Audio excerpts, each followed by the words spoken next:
Uno de los temas de nuestro tiempo, que diría Ortega, es la compleja relación entre el derecho, la norma jurídica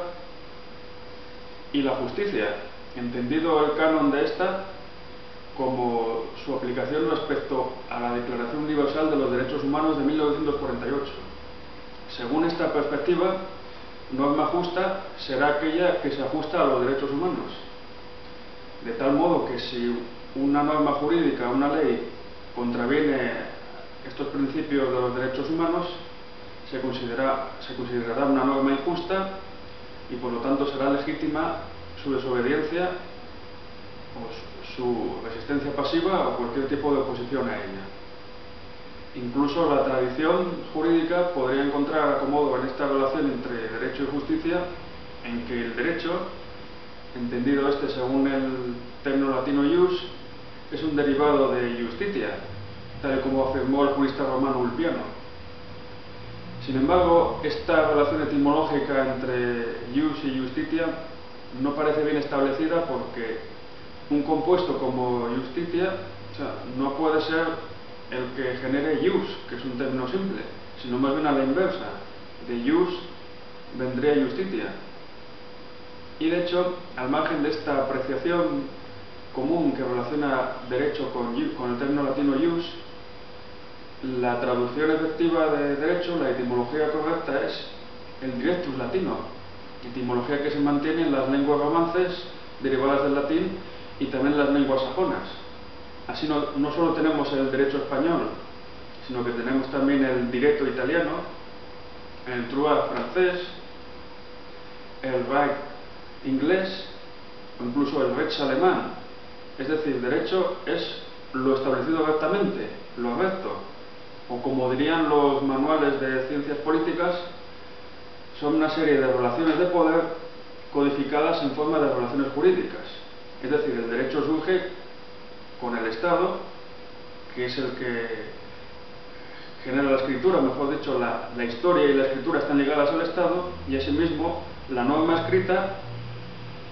el derecho, pues también está ligado a la existencia del Estado. Es decir, es una norma codificada, ya no meramente arbitraria, y que está ligada a una burocracia que se encarga de su correcta aplicación. Por otro lado, la justicia hace referencia a otra cuestión distinta al derecho, digamos que establece una relación de alteridad respecto al derecho. Francisco de Vitoria señalaba que la etimología de justicia era muy fácil, el significado de justicia era muy fácil de apreciar en español, puesto que nosotros, cuando queremos decir de algo que ha llegado a su nivel, decimos que ya está justo. Es decir, nosotros hemos establecido un rasante en un recipiente, por ejemplo, y lo vamos llenando de un líquido, y cuando llega el rasante decimos ya está justo, es decir, ya está igualado. Entonces aquí la justicia se refiere pues a la igualdad, a lo que denominaba Aristóteles en su Ética Nicómaco como justicia conmutativa. Es decir, en la ciudad, en la polis, los ciudadanos, en tanto que hombres libres, son iguales ante la ley. Es la famosa isonomía, la igualdad ante la ley, que se estableció en la democracia ateniense. Pero a su vez, esta justicia conmutativa depende de un orden previo en el que las relaciones son distintas. Así Aristóteles, en la política, decía que el origen de la ciudad es la familia. Es decir, el hombre no se basta a sí mismo por sí solo, entonces necesita de agruparse a otros hombres, y la familia, como origen de la polis, es una ciudad en potencia, pero las relaciones entre los individuos que forman la familia son relaciones de jerarquía, no de igualdad. Así, el cabeza de familia es poseedor del esclavo, y bajo su autoridad están sometidos su esposa y sus hijos. Entonces son relaciones de jerarquía que dice Aristóteles que son naturales, es decir, cada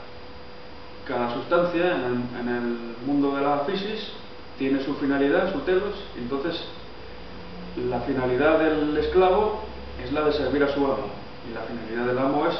la de dominar sobre el amo y sobre el resto de la familia. Y esto es lo que denomina Aristóteles como justicia distributiva, es decir, consiste en dar a cada uno lo que le corresponde según su naturaleza. Y por lo tanto, el derecho natural del que luego hablará Cicerón pues tiene este significado, es decir, cada elemento de la naturaleza tiene su finalidad, tiende a ser perfecto en sí mismo y a conservarse, y entonces el derecho natural es lo que corresponde a cada elemento de la naturaleza. Así los animales también tendrían derecho natural, tienen derecho a su conservación, a la prole, a la familia en general, y específicamente para el ser humano estaría el derecho de gentes, en el sentido pues, de las gentes étnico-cultural, en el sentido que le daba Santo Tomás en la Suma contra Gentes, las naciones contrapuestas pues, a lo que sería el Estado o el Imperio, sería un derecho común a todas esas gentes, y luego ya específicamente para cada ciudad, para cada sociedad política, estaría el derecho civil. Esto entendido ya desde una perspectiva que es la del Imperio Romano, que ha desbordado lo que era el estrecho marco de la polis griega y la distinción entre griegos y bárbaros, porque en el Imperio Romano, como imperio generador, de lo que ya hablamos anteriormente, llegó un momento en la época del emperador Caracalla que se le otorgó ciudadanía a todos los ciudadanos del imperio. Es decir, ya se ha desbordado este marco en el que había determinados hombres, los bárbaros, que no se consideraban al nivel pues, de los griegos o incluso de los propios romanos en algunas épocas. Esta situación, pues en el fondo, está desbordando el mundo antiguo y derivará en lo que hoy conocemos como el cristianismo. Si comparamos lo que era la definición de justicia distributiva con la justicia conmutativa en el sentido de Aristóteles, vemos que la distributiva es lo más injusto que puede haber desde la perspectiva de la justicia conmutativa, porque incluye relaciones de desigualdad y de sometimiento tales como la esclavitud. Y sin embargo, desde la perspectiva cristiana, como el hombre es imagen de Dios, en la jerarquía del universo, el hombre está por encima del resto de cosas y de los animales. Es el señor y dominador de la naturaleza y por lo tanto el hombre, por el mero hecho de ser hombre, ya tiene unos derechos naturales y en el fondo esta perspectiva cristiana es la que está influyendo en la Declaración Universal de los Derechos Humanos. Es decir, el hombre ya tiene una dignidad, tiene unos derechos independientemente de su condición. O sea, el hombre abstracto pues, ya tiene unos derechos humanos. Pero estos derechos no son universales propiamente, puesto que precisamente todos esos condicionantes que señala el artículo 1 de la Declaración de Derechos Humanos, de que todos los hombres son iguales independientemente de su sexo, de su religión, de su cultura, etc., pues precisamente esos elementos son los que diferencian a los hombres. El hombre nacido en Europa o en Estados Unidos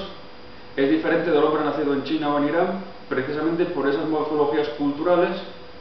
muchas de ellas que niegan los derechos humanos. Es decir, en China o en Irán, un budista o un musulmán no contemplaría los derechos humanos y por lo tanto no se puede hablar de esa universalidad de las normas de los derechos humanos. Es más, solamente en tanto que se convierten en derecho positivo, es decir, en tanto que se incluyen en las normas jurídicas efectivas de cada Estado, los derechos humanos pasan a ser derecho positivo, efectivo, con capacidad coactiva de hacerse valer, que diría Kelsen. Y en el fondo, pues los derechos humanos solo pueden tener validez en ese sentido. Es más, la idea de una justicia universal contra aquellos sujetos que han cometido crímenes contra la humanidad, idea sostenida por juristas españoles tales como Baltasar Garzón, es en el fondo un absurdo, puesto que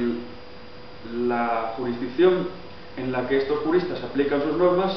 solo tiene validez dentro de los propios estados. Es decir, no tiene sentido desbordar que las normas jurídicas que se aplican en España se quieran aplicar a toda la humanidad o a aquellos que han cometido supuestos crímenes contra la humanidad. Es un absoluto dislate, un disparate. No podemos decir lo mismo en el caso del Tribunal Penal Internacional de La Haya, constituido para juzgar los crímenes contra los derechos humanos, las violaciones de derechos humanos cometidas en la guerra de Yugoslavia por serbios y croatas, que están siendo juzgados en ese tribunal en los últimos años. ¿Por qué no? Porque independientemente del carácter internacional que sea más o menos discutible de este tribunal, no se puede decir, como decía Slobodan Milosevic, uno de los encausados por este tribunal, que sea una farsa, puesto que este tribunal tiene un poder efectivo cuyo soporte es Estados Unidos, es decir, el imperio realmente existente es el que garantiza que existe este Tribunal Penal Internacional y que las sentencias emanadas de este tribunal se cumplan. Y por lo tanto, desde esta perspectiva del orden internacional, pues sí tiene sentido el encausar a ciertos sujetos que han cometido crímenes, claro, crímenes desde la perspectiva de este orden en el que nos sostenemos, el orden capitalista de las democracias homologadas. Por lo tanto, ahí sí tiene sentido y tendrá sentido mientras Estados Unidos pueda hacerlo valer. Concluiríamos, por lo tanto, que la relación entre derecho y justicia existe, es efectiva, pero muchas veces depende de un orden que puede ser el mismo injusto.